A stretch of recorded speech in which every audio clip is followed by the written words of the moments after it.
Indiana charter schools are supposed to provide an alternative to failing public schools, but 13 Investigates has found they're not always living up to the grade. Thanks for joining us tonight at 5:30. I'm Anne Marie Tiernan. I'm Scott Swan. In fact, nearly half of our state's 76 charter schools are doing poorly or failing. Tonight, our investigator, Sandra Chapman, digs into the state's new accountability ratings to show us what's really going on across Indiana and right here in Marion County.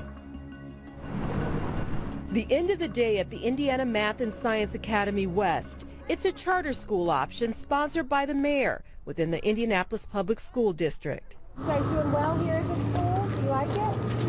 Yeah. 13 Investigates found a chorus of praise in the pickup line. And my little ones are off the chain.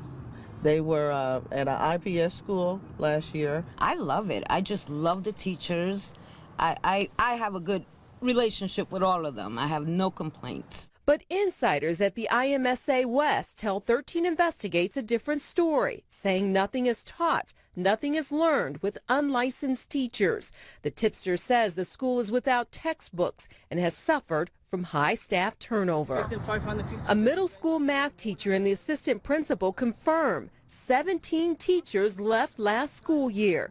And the book supply? The science was a little short, but we have online textbooks for those as well. Okay. So we had 60 online textbooks for them. In 2013, IMSA West was deemed a failing school by the Indiana Department of Education. Did you know they had a failing grade from the state last year? No, I didn't. Wow, I am shocked. I didn't know that. Well, I mean, everybody deserves a second chance. Under state policy, every school does get a second chance. IMSA West improved and is now a C-rated school. We worked really hard at getting our scores up. It's just one of 4 charter schools statewide to get a C in 2014. Our investigation found the majority of charters, 33 of them, performing poorly or failing.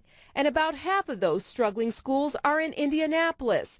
8 of the DNF schools are sponsored by the mayor. They face very difficult circumstances, and we know that in some cases they're dealing with difficult students. They've got to get caught up. Something is drastically wrong within the culture of the school. You see very strained relationships.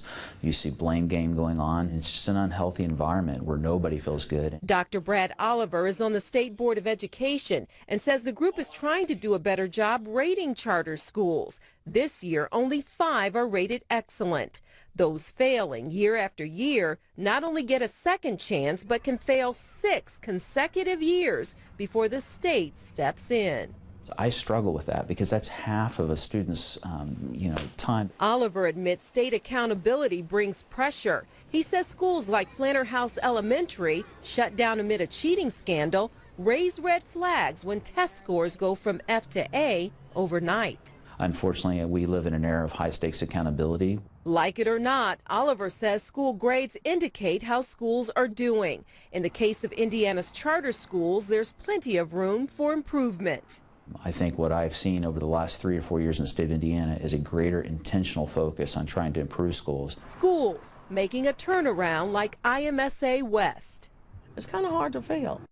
Now, 2 of the mayor's failing charter schools, Andrew Academy and Padua Academy, are both set to close next year. Now, generally, the mayor's office says it gives schools a 2-year improvement plan before more drastic measures are taken. Well, when we're talking about these consequences, Sandra, I'm wondering, are there any charter schools that are now at risk of this 6-year takeover? In fact, we did find one school, Options Charter School in Noblesville, now in its 5th consecutive year of failing. Its sponsor could decide to pull that charter, but under the state's rules, it still has at least one last year to make that improvement. So the pressure is on. The pressure is on. All right. Thank you, Sandra.